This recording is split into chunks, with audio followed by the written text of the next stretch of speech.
Hello, and welcome to the session, Closed Incision Management, Protecting Your Work After the OR. I wish to welcome you to our speakers, Dr. Ronald Singer and Dr. Ravi Bashal. Doctors, the floor is yours. Good morning, everyone. Thank you for taking the time to join us for this session on Closed Incision Management, Protecting Your Work After the Operating Room. Appreciate you taking the time to join us. Appreciate Smith Nephew for giving the opportunity to us to discuss and present what I think is some important work. My name is Ravi Bashal. I'm an orthopedic surgeon in the Chicagoland area. I work for North Shore University Health System and I'm part of a academic program at University of Chicago. We're a large hospital-based system on the north side of the Chicagoland area, and been in practice coming up on 10 years now, and my practice is entirely hip and knee replacement. I direct our outpatient program, and those are where my interests lie, and I'm really pleased to be joined by my colleague, Dr. Singer from Ortho Carolina. I'll let him introduce himself now. Thanks, Ravi. So I work in a very large group private practice setting in the Carolinas, where I've been in practice for about 25 years. I work at 4 different private and public hospital systems, as well as an ASC, and typically do 800 to 1,000 hip and knee replacements a year. My focus has really been the development of an outpatient joint program at a freestanding multi-specialty ASC. We really started that program in 2016 in September, and we now perform the majority of our hip and knee replacements as an outpatient with a 3-hour stay at that facility. Great, thanks, Ron. And I've had the pleasure of learning a lot from Ron on this front. As he mentioned, he does a lot of his work out of the ASC. Most of our outpatients are done out of the hospital setting at this point. So, we kind of have the same goals and are accomplishing them from different environments. Here's our disclosure slide. We really want to talk about incision management today. And for better or worse, when we think about arthroplasty and we think about wound care specifically within arthroplasty, it's been an ignored topic. When we come to meetings such as AAHKS or AOS or whatever it might be, the focus has always been on surgical techniques, the approach to the surgery, devices, implants, and those things are obviously very, very critically important. But in the meantime, closure, wound care, the dressing itself has remained secondary. And we all know that having issues with the wound leads to poor outcomes. And I'll belabor this point for a minute for this reason. It is obviously critically important that our implants are of the highest quality, have the best longevity and the lowest failure rates possible. And we've spent a long time and a lot of resource to improve that. And I like to think of it as the running the mile analogy. I think that if you look back at hip and knee replacement, in the 70s and the 80s, we were doing okay, but maybe we were running a 12-minute mile, a 13-minute mile. But with a lot of work, energy, effort, Hip Society, Knee Society, AAHKS, all the things that we've been doing, we've brought that down on the implant side or on the approach side to maybe a 7-minute mile. So there's still room to improve, but we've spent a lot of time getting that down from 15 minutes to 7 minutes. But when it comes to wound care, we're still running that 15-minute mile. We just haven't paid enough attention to it. And really the interesting thing is, as you know, and again, not to belabor this running analogy, you get the returns are much greater at the beginning part of the training, meaning you spend a little bit of time learning about wounds, learning how to manage them, you will get a dramatic return on that small amount of time. Where if we spend a very small focused amount of this to discuss closure, wound care, dressings, we're going to see immediate returns that go beyond the amount of time that we spent on the other topics that we've discussed. So just something that I think shouldn't be the most important thing for us, but something that's been ignored for so long that it really does deserve a little window. These things are critically important in the healthcare environment that we live in. Readmissions are costly, and I use that word intentionally. When I say the word costly, most of the time, the first thing that pops up in your mind is a dollar sign, and that's true. There is a financial impact for readmission and complication, but there's also a patient and surgeon cost to this that we're trying to avoid, and we'll talk about that a little bit more later. But anything that we can do to avoid complication in our elective total joints is really of paramount importance at this point. If we look at readmissions after surgery, this is something that we all know. The most common reason for readmission, unplanned, after an elective total joint and surgical site infection. This is looking at a broad variety of procedures across different subspecialties, and you can see that in general, the number one cause for readmission, unplanned, after an elective operation is a surgical site infection. But we already all knew that coming into it. This is a great JBJS article from about 7 years ago that looks at this a little bit more closely. And again, it confirms that the most common cause for unplanned readmission after primary hip or knee replacement was joint-related infection. But the second most common cause was wound complications separate from infection. And you can see this demonstrated graphically here. And that's very interesting. Robbie, can I interrupt you for just a second here? Please, yeah. Can you sort of help make that distinction between surgical site infection and other wound-related problems? Are these the same, or are these different? Absolutely. I think that's a great question. And I'll answer your question with a question, Ron. I mean, when you think of your wounds that aren't infected, what are some troublesome issues that you have that aren't necessarily infections, but especially in those first couple days, what are some of the things that you're running into wound-wise? I think we worry about prolonged drainage. I think we worry about seromas. I think we worry about hematomas, things that we think may predict a problem in the coming days and weeks. And that's what this graph is showing us. And I think it's a really excellent question and a salient point here. We're all afraid of the big bad bear. That's infection. We don't want it. It happens rarely, but if you ask us, we don't really even like to think about it happening in our patients because we all do a good job and we're really focused on fighting infection. But, I would tell us, think about your obese hip patients, regardless of approach, anterior, posterior. You get that phone call in the office on post-op day 1 or 2 that there's a dime-sized area of serous drainage, and you got to bring it back to the office, take a look. Obviously, hematomas are an issue that can be seen frequently. We have these knees on the floor that that might start to drain a little bit of blood, and we say, okay, let's wrap them, bump them. But there's actually, we think of these as relatively small because they don't impact us, I think, as dramatically as infections. We know infections, we remember them, and they really kind of hurt us. Wound drainage, if it ends up being benign, you probably forget about the next week. But if you look at the data, it actually represents a significant burden of readmissions. And again, our goal is to prevent those. So there is a significant subset outside of infection. And I think the reason we put it that way is, we know that you have a low infection rate, and that's because everyone's done a great job looking at it. But there is a significant subset of folks that we can prevent from being readmitted, even though they're not infected. And interestingly, as we'll talk about later, if those patients keep having wound problems, they will ultimately become infected. So again, this is just the same data in tabular format. At this point, I'll turn it back over to Ron to go over a couple of studies that have looked at this in a little bit more detail. Yeah, so we just talked about this incidence of unplanned readmission for infection and wound healing problems after hip and knee replacement. I mentioned that, the longer that a hip or a knee wound drains, we know these are at-risk wounds. So the longer they drain, the higher the risk of a postoperative infection. Patel looked at this about 13 years ago in JBJS, and they looked at 2,400 total hips and total knees postoperatively. And what they found that each day of prolonged wound drainage, increased the risk of a wound infection by 42% per day following a total hip replacement. And that number was 29% per day after total knee replacement. So, obviously these are huge issues in our immunocompromised patients, essentially those that are receiving some type of significant prophylaxis for DVT, such as low molecular weight heparin. We know those patients also, for separate reasons, have prolonged drainage. So I think the point is, we need to focus on prevention.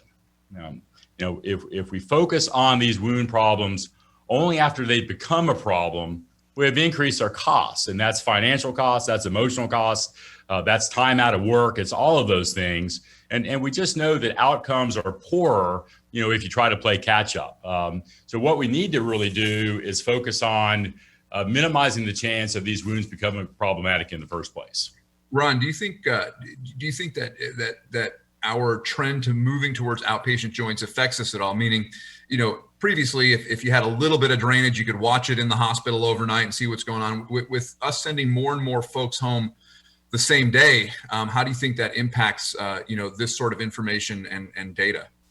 Well, I think 3 or 4 years ago, we didn't know the answer to that question at all. We really started doing these outpatient joints in the hospital setting so that we could shrink our length of stay from 2 days to 1 day and finally take it over to the ASC. And I think we've gained confidence over time to see that, these wounds really do pretty well if we pay attention to how we're treating them on the front end. So we've had really good success with the negative pressure wound treatment technology for these closed incisions, and I know we'll go through some of that. So this is just sort of another study that sort of emphasizes some of these problems after surgery that aren't necessarily starting off as an infection. And so, we know that one of the most significant technological advances in the last 10 to 15 years has been the development of negative pressure wound therapy to minimize complications related to these closed incisions. And the question is, how can we truly minimize this risk of readmission after hip and knee replacement, both related to wound healing problems and surgical site infections? So we'll go through the technology in much greater detail, but the concept is that negative pressure, for a closed incision, creates a positive pressure compression. So we believe that this technology likely works through positive compressive forces or essentially a bolster effect, which can help to reduce prolonged wound drainage, seromas, hematomas, edema, and ultimately surgical site infections. So this was Pachowski's study in 2011 that shows one of the plausible mechanisms for incisional negative pressure wound therapy, and that's that of a positive pressure wound compression resulting in reduced seroma volume by ultrasound. And so what this study showed was basically a 50% reduction in the presence of seromas at 5 days post-op for negative pressure compared to standard dressings. Sorry about that, Ron. That was, just one quick question on that, Ron. I've thought about this a lot. With knee patients, I can take an ACE and wrap their knee. What are your strategies to decrease dead space, for obese hip patients? My practice, Robbie, these are the most problematic patients. If you look at the literature, there's probably a 3 to 5% incidence of some sort of wound healing problem, a much lower risk of true deep infection. But, obviously you can't put an ACE wrap around their hip, so we have to have some way to apply a positive pressure compression to help these wounds heal. And so I will routinely use a Picot in that scenario. Yeah, and that for me, that was a really sort of a paradigm shifting thought, that I wasn't treating the seroma after it occurred with either a drain or, letting it swell and hoping the wound, but I was actually decreasing the amount of dead space available for that fluid to collect in by applying positive pressure on that area, immediately after surgery. And I think it's an intuitive idea for us as orthopedic surgeons. We know that wrapping stuff with an ACE bandage works pretty well to decrease swelling. But obviously with hips, as you mentioned, it's a challenging scenario. So we're going to switch gears here for just a few minutes and look a little bit at the trends that are impacting the movement of total joints into that ASC setting. And I believe it's primarily economics. I think it's also convenience, both patient convenience and surgeon convenience. And in our experience, and this is, I don't have 10,000 patients to draw from, but I've now probably done 500 outpatient total joints in the ASC environment. And, there's pretty good emerging data to suggest that we can perform these cases safely in the ASC setting with properly chosen patients. Obviously, we're not going to take our ASA3, multiple comorbidity patients to this setting. We're going to take those that we think have a pretty good chance of doing well at home, have a good social situation, don't have multiple comorbidities, et cetera. We'll talk a little bit more about cost in a few minutes, but we know that the cost to patients and the payers is roughly 50 to 60% of that seen in the hospital setting. So I think cost and economics are driving this considerably.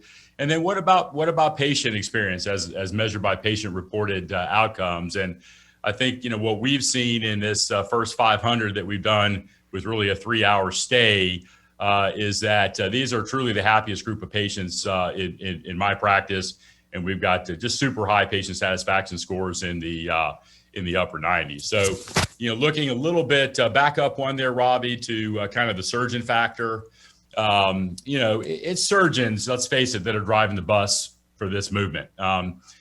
Surgeons, let's put the elephant out there on the, in the room. And that is that, surgeons typically have ownership interests in ASCs. We don't own hospitals in general. So there's a financial incentive, and certainly we're obligated to disclose those relationships to our patients. And we certainly do with all of them. But, the flip side of that is, this setting has basically empowered surgeons to make changes that will actually benefit our patients. In hospitals, at least in the Charlotte area, we sit on committees hoping to drive small incremental changes to process. I still have some initiatives sitting in a committee since 2016, and that aircraft carrier doesn't turn very fast. In the ASC, we can design and implement changes very quickly, and that honestly for me has been one of the biggest drivers. So long before we made any money from any of these patients, and so the other thing is that during the pandemic, I think what we've seen is that we've been able to move our outpatient hip and knee replacements into the ASC. It's provided us the opportunity to ensure that these patients are still getting the care they require. Hips don't and knees don't stop hurting, with the pandemic. Unfortunately, we've all had to learn that. And so we're able to still run our practices and run our businesses. And, in the hospitals, at least in the Charlotte area, had essentially closed their doors to elective surgery. So that was an unexpected, I think, benefit, to the surgeons and to the patients. But I think it's one that's been really driven home, by this pandemic. I think the next factor that's really driving all of this is the payers. In other words, the traditional insurance companies. And I mentioned that we can perform these hip and knee replacements in the ASC for roughly half the costs incurred in the hospitals. We had a great deal of difficulty getting contracts back in 2015, 2016 when we were first starting this program. We now have contracts with all of the major insurance companies in the market. When I talk to my colleagues around the country, I think the insurance companies now, truly understand that this is a great way to cut costs. And let's not forget that there's a whole new payer group that's emerging, known as the disruptors. And I think we keep hearing about this. We kind of wonder how it's going to all be manifest in our own practices. Some of us have become centers of excellence for Walmart. We know that these companies are really scratching right now to figure this whole thing out. I think what most of us don't know is that 45% of all healthcare costs are paid by the government, and 55% of all of these costs are paid by corporations. That's a big number. And these corporations have really sort of become, angry, maybe hangry, hungry for change. And these employers are now becoming healthcare activists. And we're seeing this in the marketplace. Companies like Walmart, they're not going to stand for the current system. They spend $4 billion a year on healthcare for their employees. They've already gone to this center of excellence model that I referenced. And there's just a major disruption and really a reframe of healthcare. We'll see what happens with the election this week. Maybe we're back to 2010. I'm not sure. But the healthcare spend is the single largest line item expense for most of the largest companies in the world. And you look at Amazon teaming up with JP Morgan Chase and Berkshire Hathaway with 1.1 million employees between them to figure this whole thing out. So I think we're well positioned, now that we've kind of got this out migration going into the ASC. I think we sort of figured out some of our algorithms and protocols.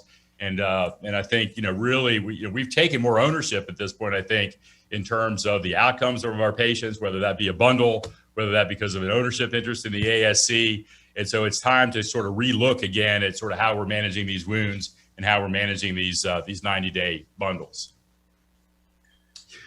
So the other thing, that I think we're all aware of right now, and I know most of you don't need an update about this, but CMS, as you know, January 1st of this year, has allowed total knees to come into the ASC, and that was a January 1st, 2020 change. Most of you also know that CMS has released the 2021 proposed payment rule for ASCs and hospital outpatient departments that would add total hips to the ASC covered procedure list. So that's as of January 1st, 2021. And that final determination, I think, is made in that first week of December or thereabout. The comment period ended in October. We know that the facility reimbursement for total knees, is fairly low. I think it's like $8,650. Remember, we're paying for typically a $3,500, $4,000 implant. This 2021 rule does allow for a 2.6 average rate update for the ASCs. I think what's driving, another thing that's driving CMS and their position is that if you look at the 2019 Medicare trustees report, they projected under the current assumptions that the Part A hospital insurance trust fund will become insolvent by 2026. So I think the other reason this outmigration to ASCs is here to stay, even post-pandemic, is that, it has the opportunity to save Medicare program, billions of dollars over time. This next slide is very interesting. I think most of us, again, sort of know that the general gist of this. It's very interesting, though, to look specifically at the numbers. The number of total joints in the U.S. is expected to actually double between 2016 and 2026 to almost 2 million joints per year. If you look at the bar graph, flip it forward one more here. I think it might be blown up a little bit, Robbie. If you look at the bar graph, you will see that the orange inpatient volume is expected to stay fairly flat. And most of the growth in the joint replacement market, is occurring in the green portion of that bar graph. And these all represent outpatient joints, not necessarily just ASC, but that's ASC and HOPD. And that's why we're spending so much time talking about this outmigration of joint replacement from the hospital setting to the ambulatory surgery setting and taking more ownership, of not only the 90-day bundles, but of the outcomes for these patients. So last thing I wanted to say about sort of the technological advancements that I think are also helping us during this outmigration of total joints to the ASC is that there really is a fair amount of good technology that I think most of us don't slow down. We're so interested in navigation and robotics and some of the great new things that are coming, exciting for our patients, great way to market to our patients, et cetera. But I think it is time to come back and look at some of the technological advancements on the wound side. It's not all about technology, in our ASC setting. I think it comes back to a lot of things that we've learned in the hospital setting. We've got to optimize these patients. We've got to, just be absolutely, rigid and have a dividing line for, our high BMI patients, our diabetics, our smokers. It's about educating nurses and anesthesia providers in an ASC setting that aren't used to worrying about door openings, to minimize door openings. So we've learned a lot in the hospital setting. We do have to re-educate our staffs in these ASCs that might be doing cataracts in one room and a total knee in the next. But, I wanted to ask you a quick question to tie this together. And by the way, for those in the audience, you can obviously feel free to submit questions. They will be submitted to us, and we're happy to answer them as we go along. But a really great recap of the movement to the ASC. But I wanted to get back to a point you made very early on as you started talking about this, is that you are an owner partner in this endeavor. And with that independence and ability to move things forward comes both responsibility and you have a sort of skin in the game in terms of cost, obviously, and you have partners that you need to deal with. It's not your ASC. You have other partners in other subspecialties. And obviously things like robotics, implants, those are easier maybe topics to bring to your partners. How did you go about? I mean, there's a cost to using advanced technology for wound care. How did you go about bringing that to your partners, and how do you reconcile that? Meaning that's direct, incentive out of your pocket and out of your partners' pockets, depending on how you look at it. So how did you convince yourself and your partners that spending a little bit more on wound care was ultimately worth it from both a financial and an outcome standpoint? And because the ASC, I think, is truly the petri dish where you put your money where your mouth is. The hospital guys, I get a little bit of pressure cost-wise from my hospital, but in the ASC, it truly is, like you said, you're in control, but yeah, you're also responsible. Well, I could answer this very glibly and say I'm the chairman of the board, Robbie. But no, all kidding aside, a couple of answers to that. One is, I'm a firm believer that if we put our best foot forward when we're treating our patients, that's how you grow a practice. That's how you go from doing 100 joints a year to doing 1,000 joints a year. And it's taking really good care of patients one at a time. Every one of those patients has our name on it. They have our reputation. We're certainly ethically and morally tied to the outcomes of this space. That's why we all went into this. But we are tied in, financially on some of these bundles. And I don't want to say what we're paying for a Picot, but it's, It's slightly in excess of $200, $250, somewhere in that range. And there's some pretty good data coming out of Pennsylvania. It's unpublished, but it looks like we may be able to reduce that readmission rate, somewhere between the 4 and 5% number that you talked about earlier to maybe as low as 1 in 700. So I'd answer it in terms of the bundles. I think it's I don't want to be penny wise and pound foolish. And I also want every one of these patients to do well. Now I'm going to give you a really practical answer to that. I know you didn't ask for 3 answers, but I'm going to give you a really practical answer to that. And the practical answer is that, for us, Smith & Nephew has been a pretty good partner on this whole thing. So in the ASC, they've got a program called the ASC Go program. Okay. We're now using a 14-day Picot, which we've now bundled into to our joint price. And so we're paying one price to all the vendors for hip and knee replacements.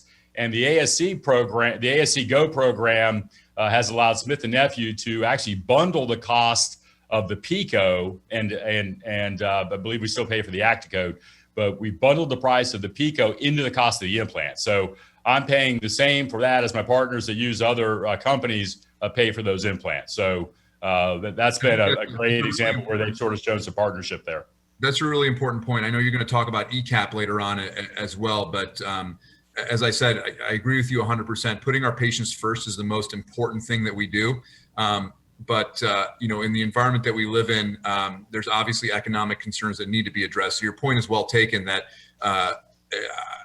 from a readmission standpoint, and we'll talk about this later as well, if you can prevent even 1 or 2 of those, you can probably, justify this financially as well. There's a couple questions that have popped up in our Q&A that I think we'll get to. We're seeing them. I think we'll just talk a little bit about how the dressing works and then can go through some of these Q&As that have popped up as well. Sorry, Ron, didn't mean to interrupt you. Go ahead. Yeah, it's okay, Robbie. And I was going to make the point that this for me is not at all a Smith & Nephew commercial. It really isn't. I think Smith & Nephew and that Picot is a best of breed technology, and that's why I use it. But we've looked at a whole bundle of technologies in the ASC setting that have helped us to control surgical site infection, that sort of thing. So we've gone back to the drawing board. We've created this program organically. Okay, so for example, we electrostatically clean all of our rooms the night before surgery, just basically to eliminate the biofilm in the room. There's some data that show that there's about 5 or just 7 days of persistence after that biofilm reduction. And so we every day before we do a total joint, we electrostatically clean our rooms. We also use an alcohol-based nasal antiseptic. We use this prophylactically 3 days before surgery, BID. Is basically 62% alcohol in a little pop swab that you just clean kind of the outer part of the nose, maybe going about a ½ inch deep up into the nares. And we do that for 3 days before surgery, for 2 weeks after surgery, till the wounds are granulated, till the dressings come off. Brock Lindsay at University of West Virginia has shown a great study where that actually can reduce the risk of surgical site infection by 80%, with that being the only thing that we do differently compared to what we've done. So I think, killing the MRSA, killing the MSSA in the wound, I think, or in the nose rather, I think has now been shown to be really important. We do a 3-minute chlorhexidine soak on all of these patients, both pre and post cementation for the knees. We use a convective warming device, with that warms with overbody blankets and underbody mattresses.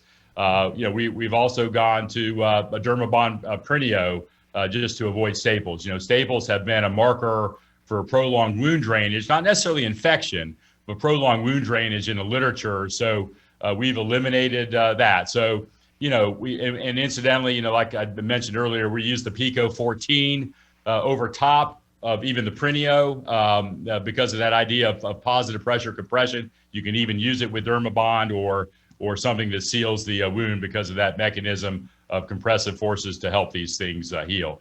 And then, the final thing, obviously, I think one of the most significant, technological advances in these past 10 years has been the use of negative pressure for closed incisions. I know you're going to review this technology, but there's now a significant body of published data that I'll review here shortly that shows basically a 50% reduction in surgical site infections And this is over 10 randomized controlled trials that look specifically at this with 50% reduction in SSIs, 25 to 30% reduction in wound healing problems. So we have gotten in my surgery center, we now use Picot for 100% of my outpatient hip and knee replacements, in that ASC setting. We've done that with every patient since September of 2016. And I see that as just another critical part of sort of our infection prevention bundle. Thanks, Ron. That's awesome. And I think that last thing that you said is really critical because, again, in the ASC, you're using you're using things that work and eliminating things that don't. And I think that's pretty telling that you've chosen to use it on all of your outpatients, which I do as well. And we'll talk about that briefly. Let's briefly talk about how these work, because as simple as it sounds, I think that there's a little bit of misinformation out there on how these work. In the quote old days, we would make incisional vacs, and certainly when I started, both in training and in practice, for high risk revisions, obese patients, multiply revised patients, we would make a traditional a traditional wound vac into an incisional vac, like cutting the sponge, putting some Xeroform down, laying it down. And it worked. It was very time consuming. It wasn't very portable. It happens to be really expensive as well. But for our highest risk patients, we would do this. And there was some data that started to come out within the orthopedic literature that maybe there was some benefit to doing this. It wasn't very well understood 10 or 15 years ago, but there was some concept that if you applied a suction device across a wound, even if it was closed, there may be some benefit. And here are some of the early studies, again, many of them within orthopedics, that demonstrated a benefit with this sort of use of a vac or of negative pressure. So Picot is in a way building on that, but it's a very different dressing. Many people have the idea that a Picot is sucking on the wound, and the little pack at the end of it is a canister. It is not. It is a canister-less device. The box at the end is simply a battery pack. It's the motor that drives the engine. But there's no fluid whatsoever that goes into that canister, nor is there any fluid whatsoever that goes into the tube. And we have we'll have a picture of it here coming up, but there's a couple layers of this dressing that I want to go over, not because we need to learn the ins and outs of it, but it's a very simple yet elegant device. The way that it works is the following. The tube that's attached to the battery pack creates a vacuum, and that vacuum, in the presence of sort of, our normal atmospheric air pressure, compresses down on the wound via negative pressure. And the way that's done is the following. The layer that touches the skin is actually intelligently engineered. One of the issues I used to have with some of the other dressings that I used was blistering, skin tearing, and obviously in our highest risk patients, that's the last person we want to get a skin tear or blister. So the part that touches the skin is actually thoughtfully engineered to be both occlusive, but also gentle on the skin. So above it is a non-compressible layer. And I like to think of this as sort of a Velcro patty. And this is all on a very micro level. If you were to hold the dressing, it feels just like an island dressing. But having that non-compressible layer just above the skin, when you apply a vacuum across it, it provides compression. So here's what's really interesting. We said that this isn't sucking any fluid, but if you look at one of these dressings, there may be a spot of blood on there. Well, what is that? Well, it makes intuitive sense. If you're pushing down on a fresh surgical bed, there is going to be some exudate, some fresh blood, some fresh seroma. How do you manage that? And different dressings have taken different approaches to it. Some that use canisters suck the fluid away, but continue to suck the fluid from the wound. Others allow it just to be soaked up sort of as a diaper within the wound, and it has a certain volume, and then the diaper is full. The Picot has sort of advanced this idea. The layer above the compressive layer, I like to think of as sort of a one-way diaper, meaning it pulls fluid away from the wound.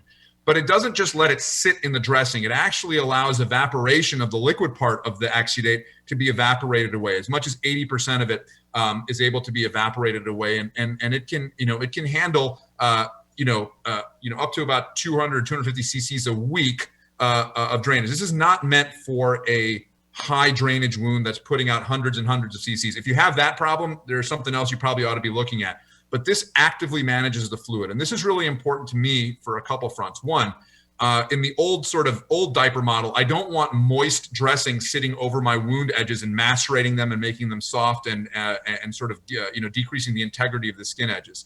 From a suction standpoint, I don't necessarily want fluid to be continually sucked through my wound, whether you're using staples. If you have a dermabonded incision, obviously fluid's not going to be coming out. But in that scenario, suction doesn't really make a lot of sense. So I like the idea of this dressing compressing down on the wound bed, actively managing the exudate, pulling it away from the wound, and then evaporating off the liquid part of it. So it's very simple, but it's very elegant. And again, I can't overemphasize it enough.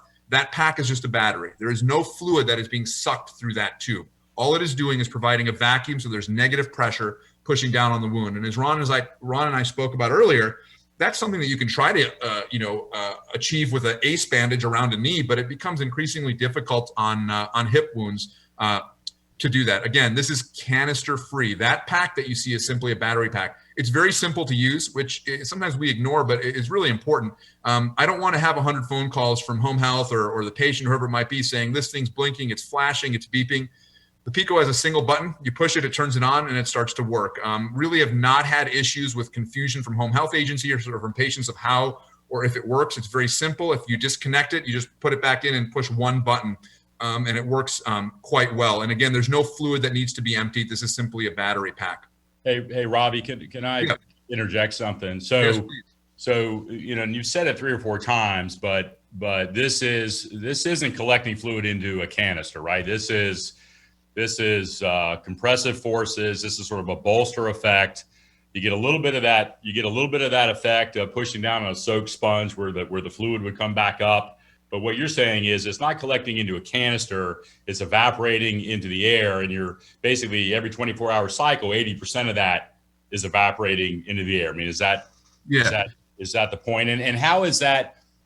How in your experience, and we may get into this in the question and answer session, but how in your experience has been maybe better than a portable system with a canister that tends to collect that fluid? Have you seen problems with that? Have you seen patient confusion or home health confusion? May kind of go through with us.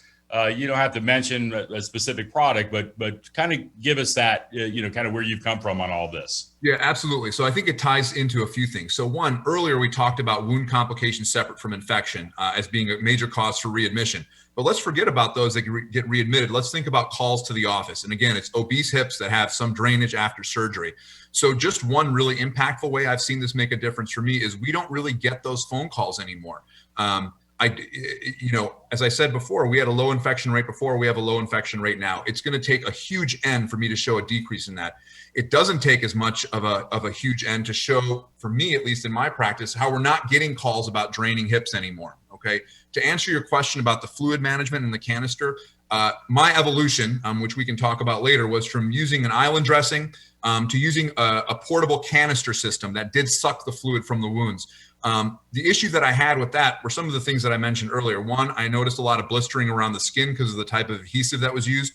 2, it seemed to drain for longer because it continued to suck the fluid from the wound, and it just sort of kept that going. 3, even though it was sucking it into a tube, which wasn't entirely reliable, you would get clogs or the canister would fill, the sponge part of that dressing wasn't made to wick the moisture away. So it stayed macerated. So when I take it off, there would just be this sort of wetness to the incision in the wound, which wasn't really good for it, nor did I really like it.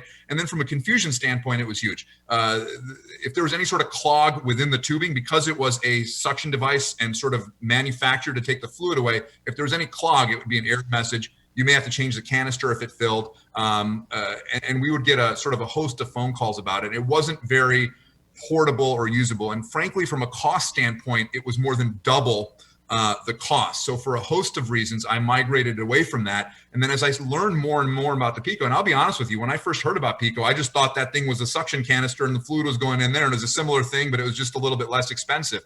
Turns out it's not. It works much more elegantly, as I said, and it is that effect. I think we probably at some point in training or whatever it might be, you have that person that comes back to the OR with a hematoma, and before you prep them and get them ready, you'll kind of take a sponge and just roll it, and all the blood will kind of come shooting out of the top because you put pressure on that. This is doing that proactively ahead of time. There is a question that just came in that's related to this that I want to answer. They said, how do you and your staff educate the patient and family so you don't have calls about the pump alarming or leaking?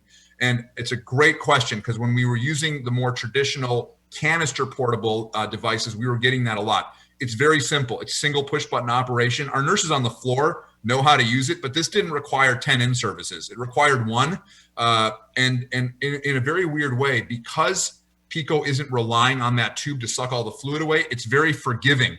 And by that, I mean, as long as the pressure is being maintained, it doesn't set off an alarm. Whereas some of the other devices are a bit too sensitive in that if there's a small clog in the tube or if there's a break in the seal, all the alarms go off and all shuts down. Picot is forgiving that way in that the way that it sticks to the skin, you're not going to get leaks around it. And secondarily, because there's no fluid going into that tube, there's nothing to get clogged. It's just air that's going through that tube. So it's been very simple. We just show the nurses, we've shown them, they tell the patients, and I can't tell you the last time I got a phone call about, a Picot, it doesn't beep, it buzzes, but a phone call about a buzz or an error message. The only confusion that we would get is, if they've disconnected it and they wanted to reconnect it, what do you do? And the answer is you just push the button. But I wouldn't want to make my staff have more work. And it's actually decreased our work because they're actually getting less phone calls about wound drainage in general. So the slide that we have up here sort of demonstrates this graphically. You can imagine if you have an incision line and you're providing pressure across that incision line, it's going to distribute the forces. And there's a great amount of plastic surgery literature that has demonstrated the benefits of negative pressure, including increased angiogenesis at the incision site, increased rate of healing at either a suture or staple line, reducing edema. And then again, number 4, to go back to the slide that you had before, helps reduce seroma and hematoma fluid collections. The reason for this, again, is not because we are sucking fluid out of it, but by compressing down on that site, we are decreasing the volume or the dead space available for those fluids to collect. Yet the dressing is engineered intelligently enough that they understand that there will be some exudate, and we need to manage that. We don't want it just sitting there. So we're going to suck it away from the skin and evaporate the liquid off the top. So simple but elegant. That's the way that I think of it.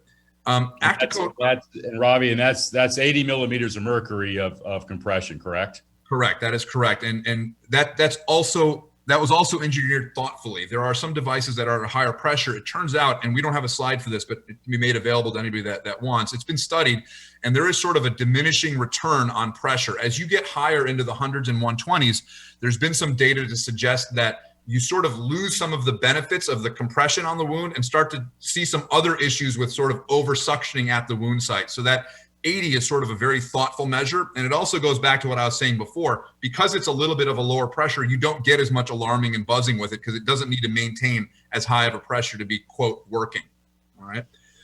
We'll talk about ActaCode briefly. We spent a lot of time on negative pressure. Both Ron and I use ActaCode Flex, which is a silver impregnated dressing that goes directly over the incision. I like to think of it as a sort of a non-greasy Xeroform. It's very thin, it's very flexible, but the key with it is that it's impregnated with high dose silver ions. And the thing with silver, we kind of, as orthopedic surgeons, we know that like silver is good. We don't understand a lot about it. Turns out things like the ionic availability of the silver as well as its concentration are critically important. So without belaboring it, the ActaCode has ionically available silver at a high enough concentration where it is both bacteriostatic and bactericidal.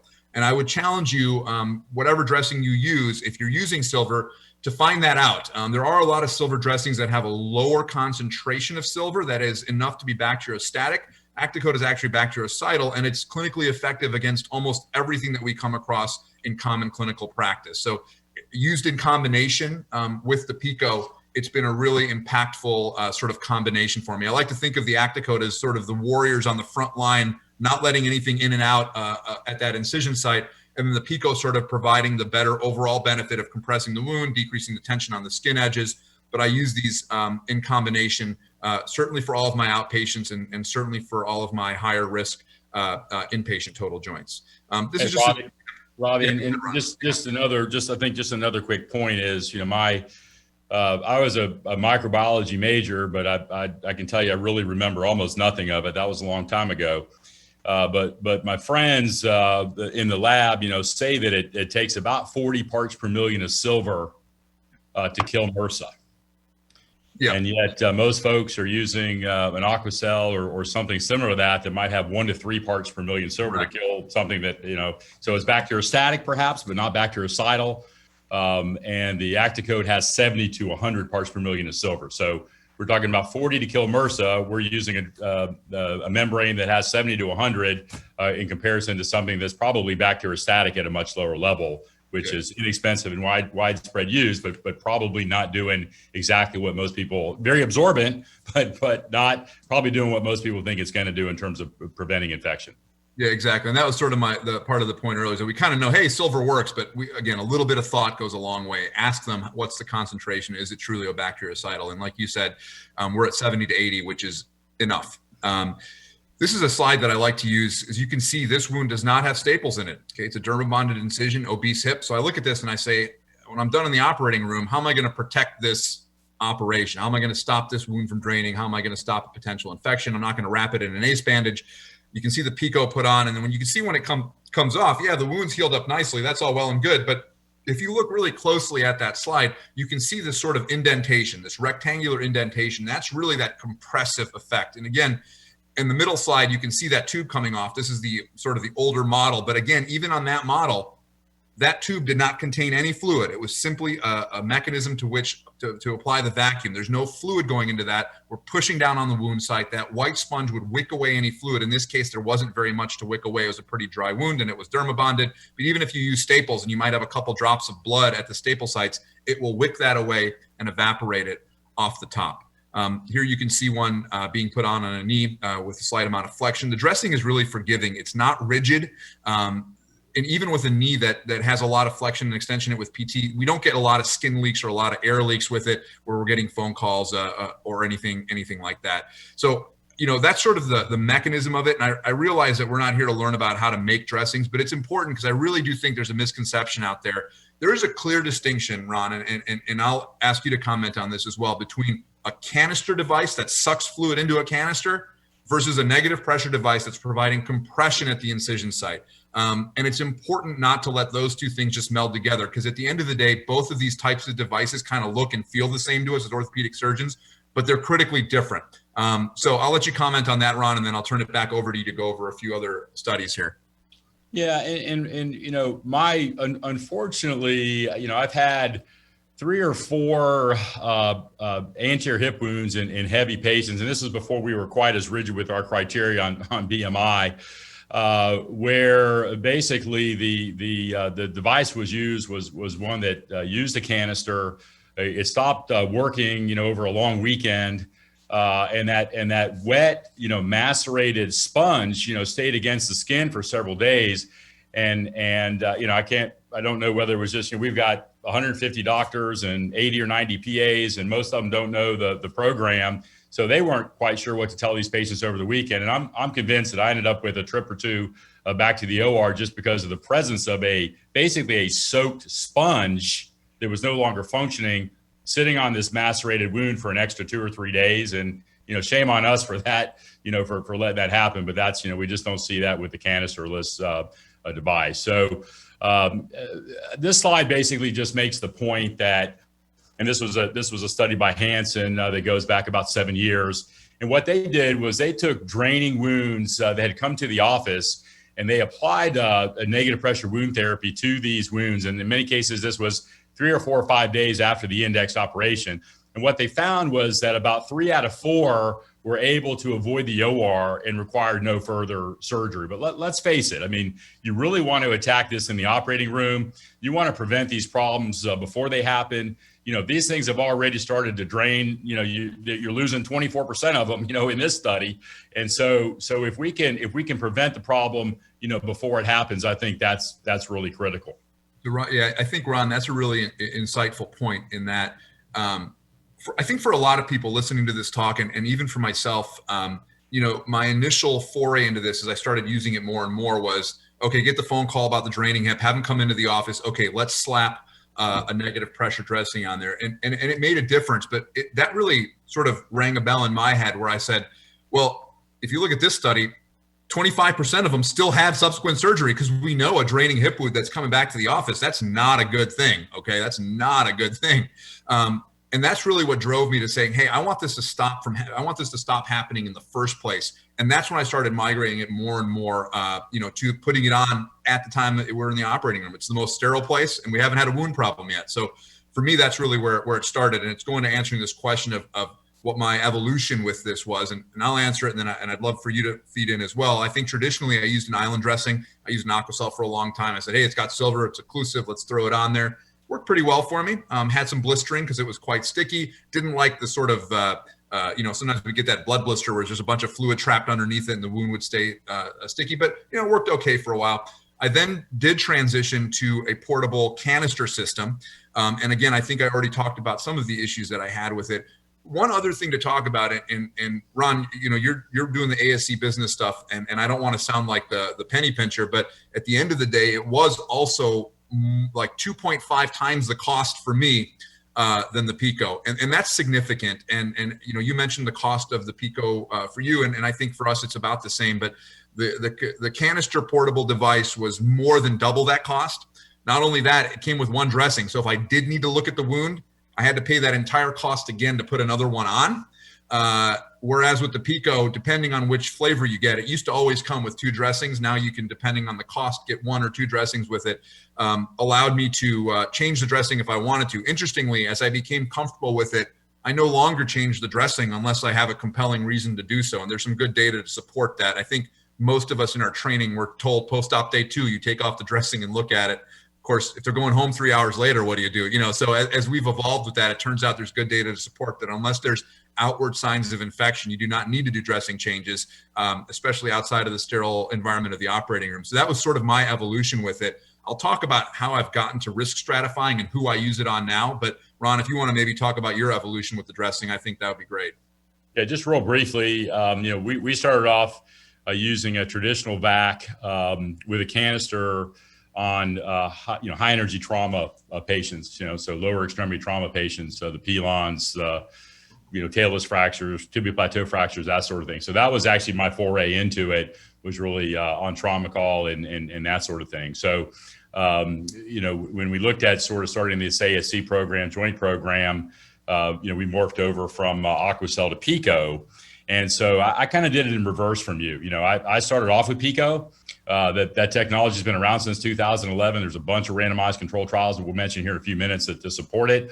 And I only went to the canister-based portable dressing in one of my hospital systems that wouldn't let me have the Picot. So I didn't learn about problems with that one until I had gone back, from Picot to that. And then I was like, oh boy, I saw some of these macerated wounds when the thing stopped working over a long weekend, that sort of thing. So started off in the trauma world with the traditional vac, went to Picot, and then in one of my hospital systems was forced to use the portable device with the canister.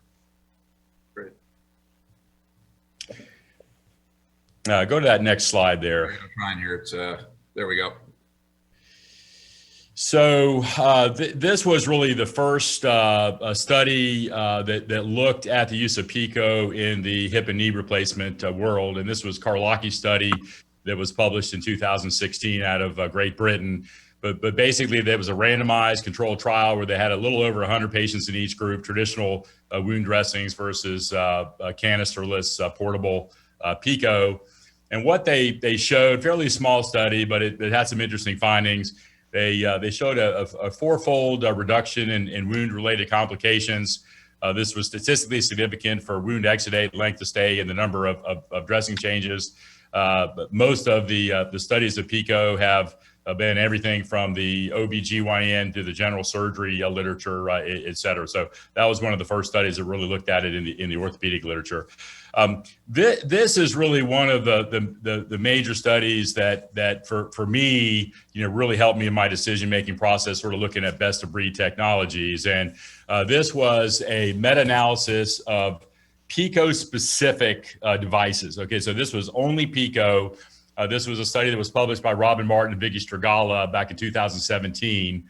But they look at the use of Picot for closed incisions across multiple subspecialties. Okay, and what they saw, and this was literally 10 randomized controlled trials and 6 observational studies, over 1,800 patients, over 2,200 wounds. So a significant study. But what they did was they looked at Picot versus traditional dry dressings, and in that study, again, included 10 randomized controlled trials, there was a 58% reduction in surgical site infection and a 26% reduction in wound dehiscence and also a reduction in the length of stay. So that was very compelling to me, that we could have a device across multiple specialties used for closed incisions, elective surgery, that would reduce the risk of a deep surgical site infection, by over 50%. And that really helped me to sell my partners, as you asked earlier. I think this was a landmark paper for me. But, you know, and Ron, on that end, one of the important parts of this, as you said, it was across subspecialties. They looked very closely at OBGYN. Okay, so these are not elective cases. If you're morbidly obese and need a C-section, you're getting a C-section, right? So that's where some of these numbers come from. You might say, how the heck did they reduce? What was their rate if they reduced it by 58%? Well, not everybody has the luxury that we do of picking and choosing our patients, right?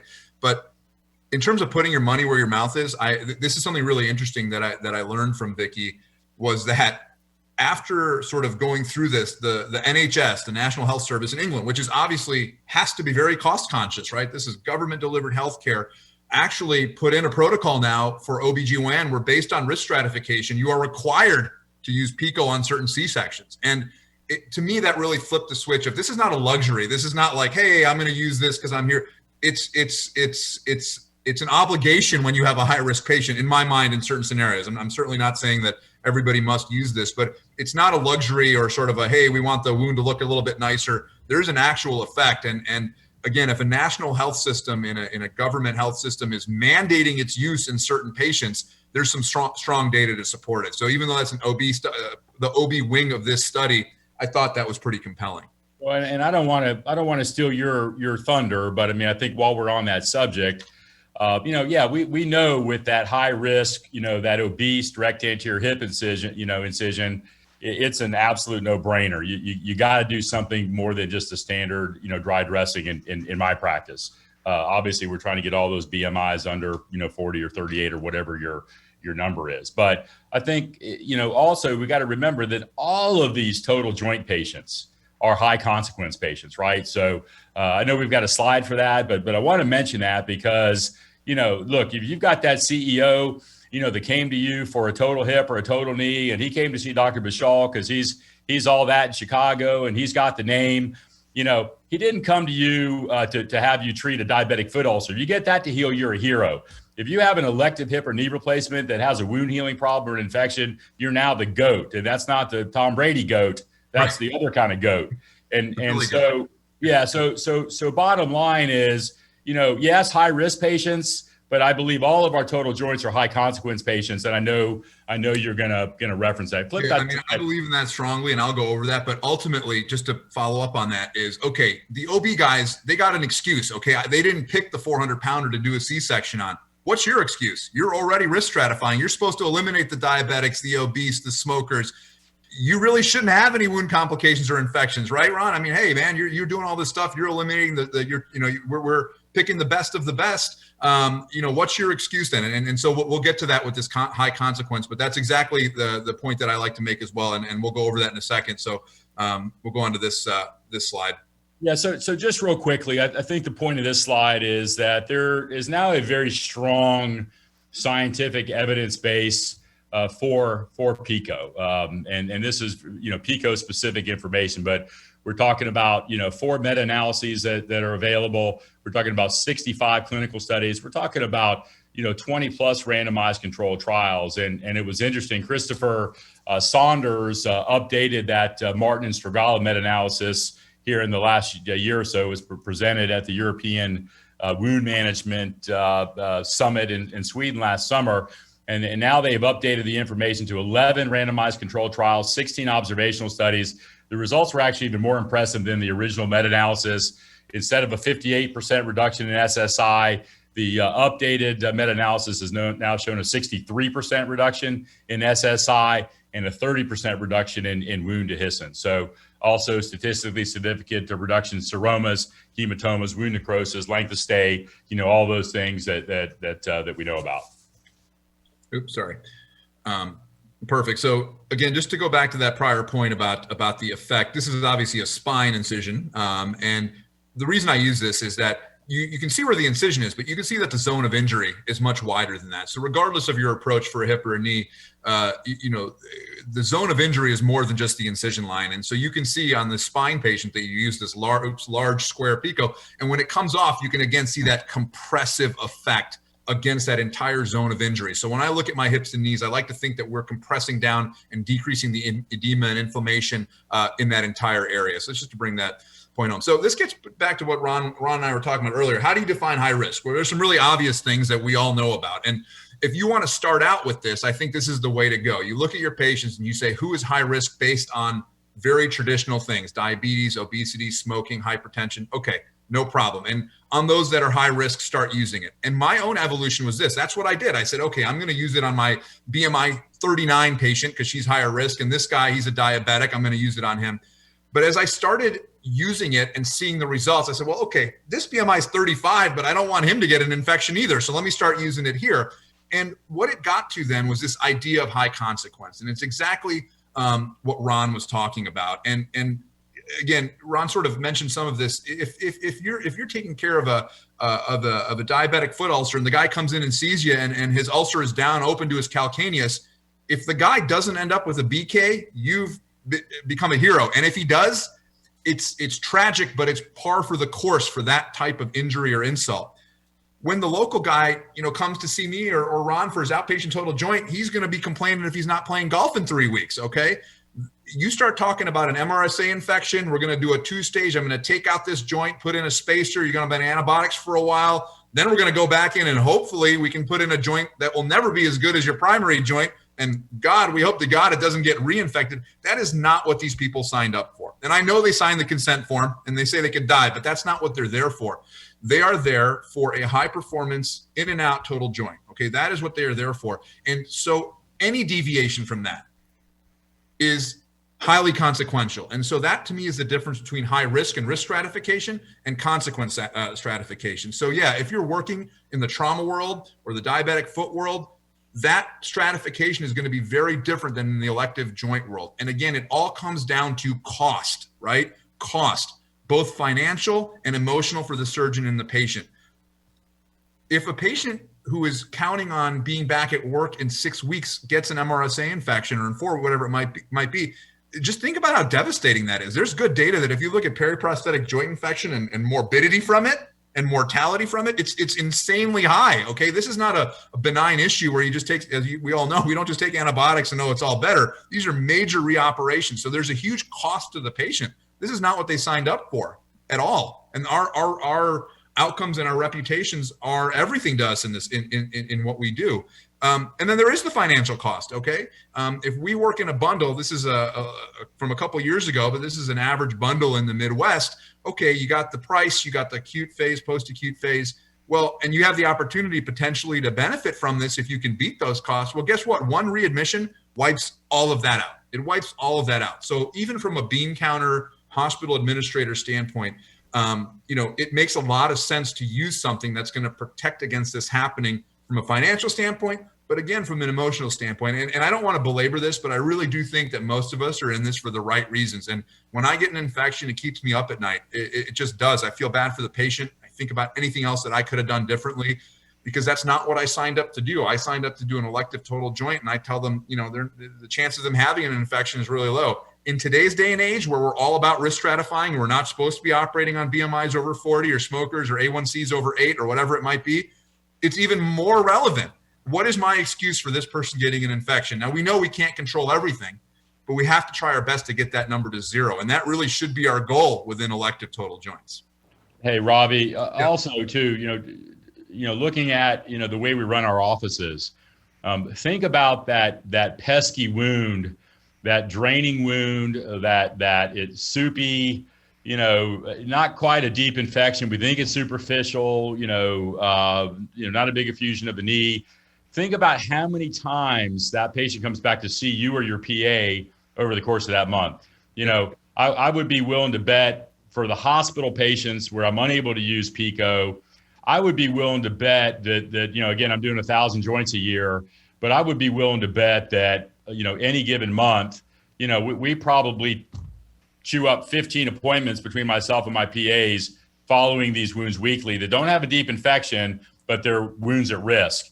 And so, I think that's another one that we just don't think about, in terms of opportunity cost. There are so many downstream costs that aren't necessarily realized. And for me, somebody asked earlier, how, on the question stream here, how did your administration take this? And that's really where it came to be. I said, listen, in general, this is, a lot of people are using dressings, changing them at 2 days. That takes time, work, and effort from somebody. So even for an uncomplicated wound, For me, when I put on the Picot now, depending on if we're using the 7 or the 14, we put it on at surgery and then it just comes off. There are no other dressing changes. There is no work, and that's for an uncomplicated wound. So there are a lot of downstream cost savings as well. And again, I would implore everybody to think of that obese draining hip. That is the paradigm that will really help explain all of this to you from all those fronts. But I couldn't agree with you more. And I will tell you, having the luxury of being able to use this in all of my patients, those phone calls, those return visits, they really have decreased. And that's where I've seen the most impact. I hope I wasn't getting, 20 infections a year. I wasn't. So yeah, I remember the infections because they're really dramatic, but they're overall a pretty low number. But when I step back and I look at the difference with pre-Picot and post-Picot for me now, it's all the wound phone calls. They just don't happen anymore. No one's calling about that anymore. And Robbie, remember too, we're now sending these patients home, right? And maybe home is a safer environment than institutions with, the pandemic and all the craziness that we have going on. But you know what? We don't know what's going on with these patients' home environments. And we certainly don't want them doing dressing changes in the middle of God knows what. Right? Yeah. And I think most of us now, many of us anyway, see our patients back for the first time at 14 days. And that's where we've taken great advantage of the 14-day Picot because, sure, we have an extra dressing if one gets soiled, which rarely is the case, but we have an extra dressing to provide to them. But I love the idea of not having to do a single dressing change and having that negative pressure, positive pressure compression working for 14 days in some of these environments that are quite dirty, and that may be one of the greatest, we talk about all the plausible mechanisms of Picot and positive pressure compression and all that. One of the greatest benefits from it may be these questionable home environments, keeping this thing sealed with a 14-day Picot and literally my staff taking it off for the very first time when they come back to see us at 2 weeks. Yeah, absolutely. And I think alternatively as well, for us, one of the changes in my practice is that I now see them back at 21 days because it's come off. And of course, if they're having a problem or an issue, we ask them to call. A lot of our patients that go home from the hospital do have a home health nurse that checks in on them. So we have a check on them. But if they're a low risk person, I might use the 7 so that they can be free of the dressing at 7 days. And the wound is healed up perfectly and nicely. For a higher risk, the 14, let that effect happen for 14 days. And again, by the time they come and see me, their wounds are nice and healed. They don't have a lot of inflammation or edema, and they're just kind of cruising along. So I'll let you start talking a little bit about ECAP here. And I should clarify too that even the Picot 14, the pump is made to run 14 days. In theory, it would be on label to change that at 7 days and use the second dressing for the second 7 days. So that is comment kind of on how we personally handle things, but those should be changed to 7-day intervals. But the point is the pump will run for 14 days, and that does give them a measure of protection. So we're almost finished with the marathon here. Want to just take a minute to mention Smith & Nephew's Episode of Care Assurance program that's known as ECAP. This is a really interesting thing.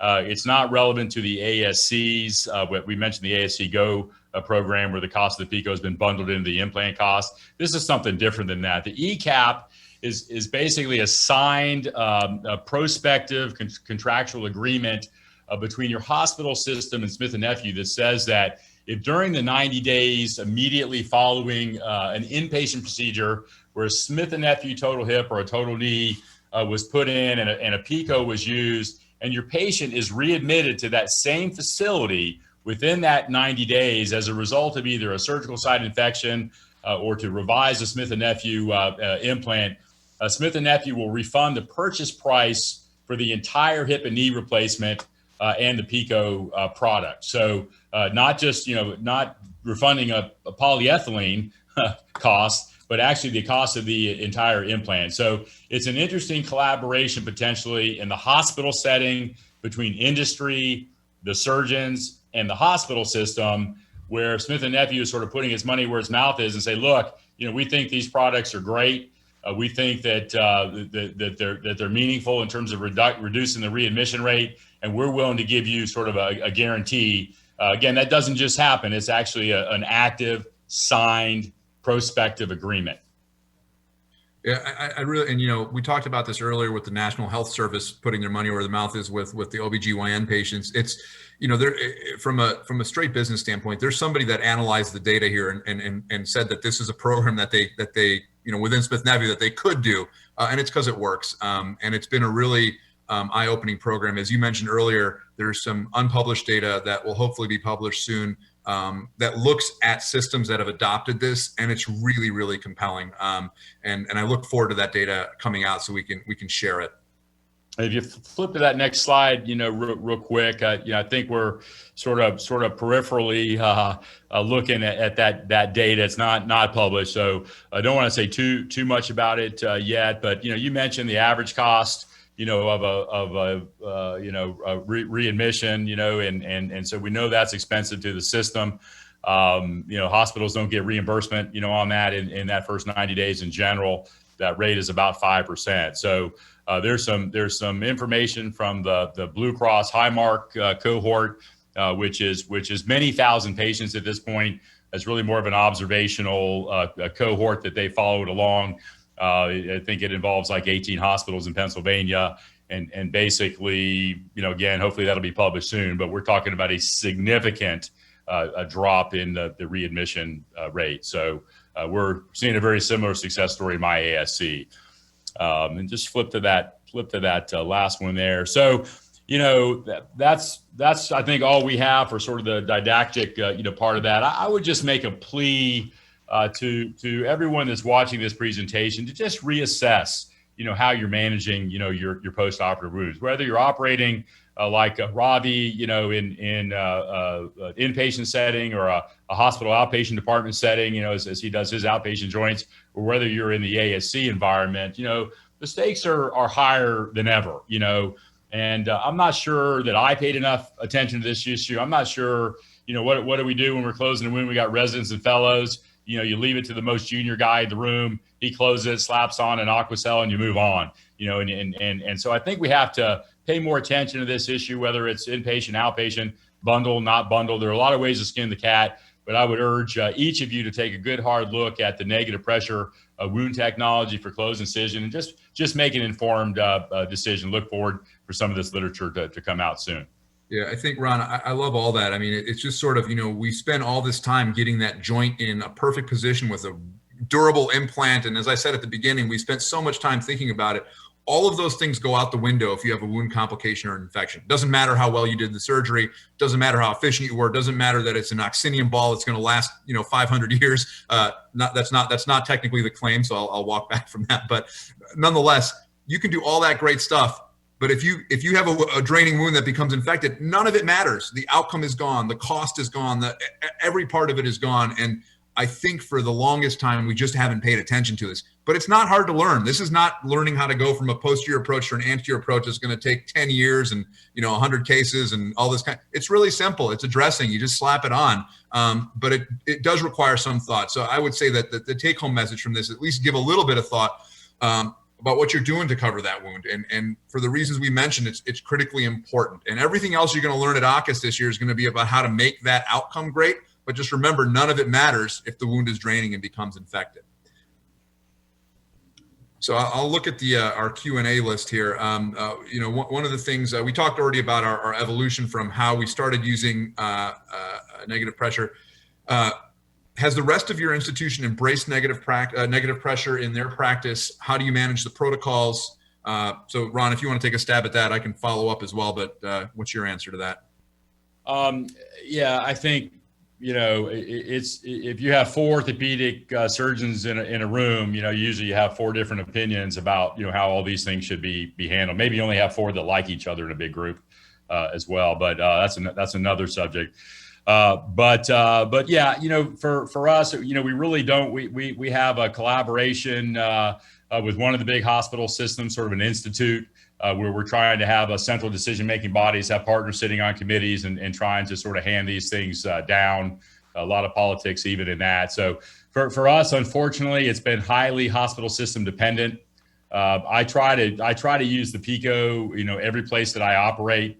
And I do, except for the one hospital system where it's just still sitting in a committee. We have used it on 100% of my outpatient hips and knees dating back to September 18th of 2016. And we've been very, very pleased with that. Yeah, I would echo that. So as I mentioned in my high consequence slide, for me, every single one of my elective joints is high consequence. So I've started using it in that way on every single joint. I wouldn't suggest that that's going to be everybody's protocol, and there's going to be different thoughts and constraints on it. But I think at this point, the data is pretty clear that you really ought to be, as you used the term no-brainer before, Ron, that for your high-risk wounds, this is truly something that should be strongly considered. One other point that neither of us mentioned so far is there actually is a good amount of support from the Smith Nephew. People are asking about how did people learn about it? There's a whole department, that your local rep can turn you on to. They make it really simple, and they do provide a good level of service with this when it starts out. And obviously, if you have your recon rep, you're going to know that person really well, and they can interface and get that done. Another question just came in. What hurdles did you face in bringing these protocols in? For us, as I said earlier and alluded to, from the administration side, cost was one of the big issues. But when we were able to show, number one, that there was a benefit clinically, okay, I think everybody does want to put the patient first. That was compelling. But then from a financial standpoint, that was kind of the nail in the coffin. It was like, hey guys, yeah, these cost some money up front, maybe a little bit more than a standard island dressing. But number one, we're not changing them 100 times. Number two, these people aren't getting readmitted. And number three, there's all these downstream things that you can't even quantify in terms of the hours that it's taking to get these dressing changes done, or them taking up a new patient slot in the clinic that I could be seeing or my PA could be seeing. And that really kind of drove it home all the way. And I think there's more and more data coming out to support that. Ron, I don't know if you want to add to that at all. No, I would just say anecdotally, I moved a couple of years ago, about 3 years ago. I moved about 25% of my business to a hospital system in one of the peripheral communities in South Carolina. And one of the preconditions to coming down there and sort of helping them build a program was to have Picot available for my patients. And probably 250 joints a year moved out of the system where I couldn't get the Picot. And so, again, there was maybe a little bit of selection going on by me. I can't push it through a committee, but maybe I can go to where I can use one. I know we don't always have that flexibility, but that's really what happened. That was sort of on my list of, hey, here's what I need for our quick, discharge, same day, next day joints. And that was actually one of the factors because it's just been that consistent for us. Well, it looks like we're coming up at the end of our time here, and I think we've gone through all the questions. Ron, thanks for being a great partner on this. I always enjoy working with you. To the Smith Nephew Group, thank you for making this a priority. As I said, this has been long ignored within Total Joints, and so to see a commitment to improving this for our patients, I think is really, really important. And ultimately, that's what it comes down to. We're going to make things better for our patients, decrease complications and decrease readmissions. So thank you to all the people that have been online here watching with us. Wish we were there with you in person. Hopefully next year we'll be able to accomplish that. But thank you for your time. We're happy to follow up with you as well. You can get in touch with your local Smith Nephew folks if you have direct questions for us that you want to ask us later. But thank you again for the time. And I think we can wrap up the session with that, Ron, unless you had anything else to add. No, thank you. Thanks, Robbie. Thanks, Smith and Nephew. And thank each of you for your time, and hope that this was helpful, at least as a framework to sort of think about the technology. Thanks. Everybody stay healthy and safe. Thank you, Dr. Bashal and Dr. Singer, for facilitating this session. If you wish to learn more, please visit www.possiblewithpico.com.